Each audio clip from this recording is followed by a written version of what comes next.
les femmes cherchent le mariage curieusement lorsque le mariage, lui, il s'en va déjà. Alors, chers braves gens, si c'est la première fois que vous retrouvez sur cette chaîne, n'oubliez pas de vous abonner et de laisser un petit pouce pour nous encourager. Très bien, il y a un temps pour toute chose.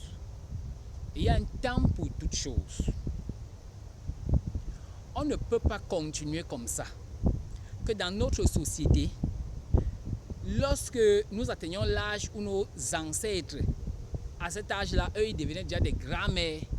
C'est en ce moment maintenant qu'une jeune fille est en train de prendre la résolution de chercher l'homme de sa vie.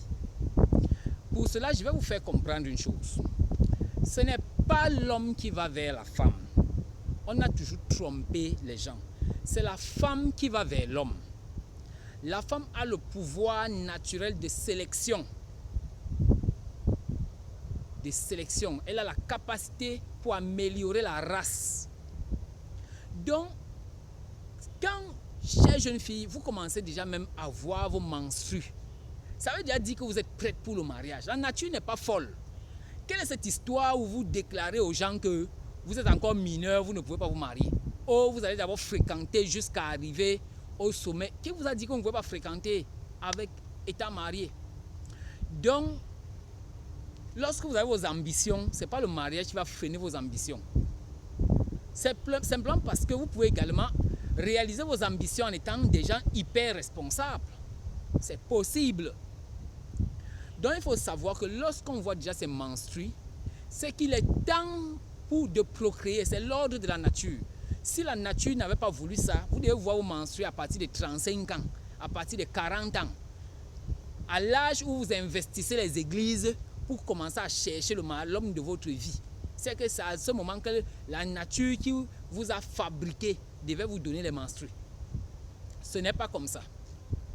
Il faut que les gens acceptent d'avoir honte, de chercher le conjoint pour améliorer ses conditions de vie. C'est ça qui vous bloque. Il faut qu'on vous le dise ouvertement. C'est ça qui vous bloque. Lorsque vous avez 20 ans, asseyez-vous avec votre maman et mettez un plan sur pied pour chercher le conjoint. Mais c'est ce que nos mamans à l'époque, nos grands-mères à leur temps ont fait. Lorsqu'une fille atteint déjà l'âge, elle a dépassé la puberté, elle est déjà prête, on voit en elle qu'elle est déjà une femme. Les mamans se concertaient. Les femmes du quartier se concertaient. Toi, tu as ton fils là, il est là-bas, loin, là-bas en ville. Il travaille, il se débrouille, il peut déjà s'occuper d'un foyer. On n'attend pas que le gars ait des millions. Il suffit qu'il ait déjà la volonté de chercher de l'argent. Et les deux familles vont le soutenir. Les deux familles, c'est-à-dire et la famille de l'homme et la famille de la femme vont soutenir ce foyer. Mais ce n'est pas qu'on s'engage solennellement devant les gens pour dire qu'on va soutenir. Mais en réalité, c'est ce qu'on va faire. Parce que ces gens restent vos enfants, même dans leur mariage. Vous allez les aider jusqu'à ce que vous ne puissiez plus et ils prennent le relais, ils commencent aussi à vous aider.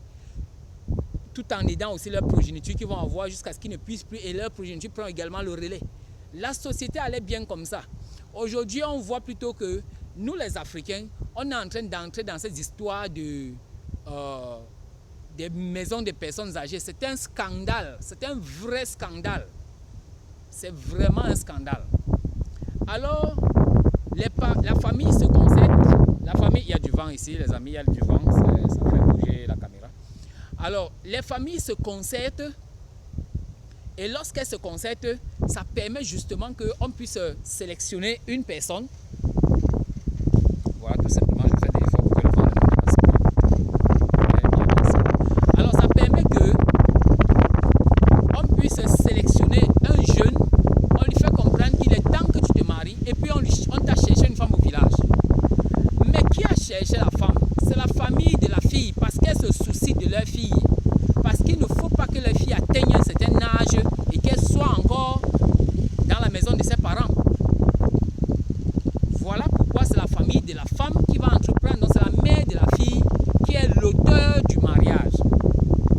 Et ça donne parce que dans la liberté de l'homme et la liberté de la femme, celle qui perd plus sa liberté, c'est la femme qui perd facilement sa liberté, plus sa liberté. c'est vrai, l'homme également doit diminuer sa liberté dans le mariage. Mais celle qui perd beaucoup sa liberté, c'est la femme. Parce qu'elle se met sous l'autorité du mari.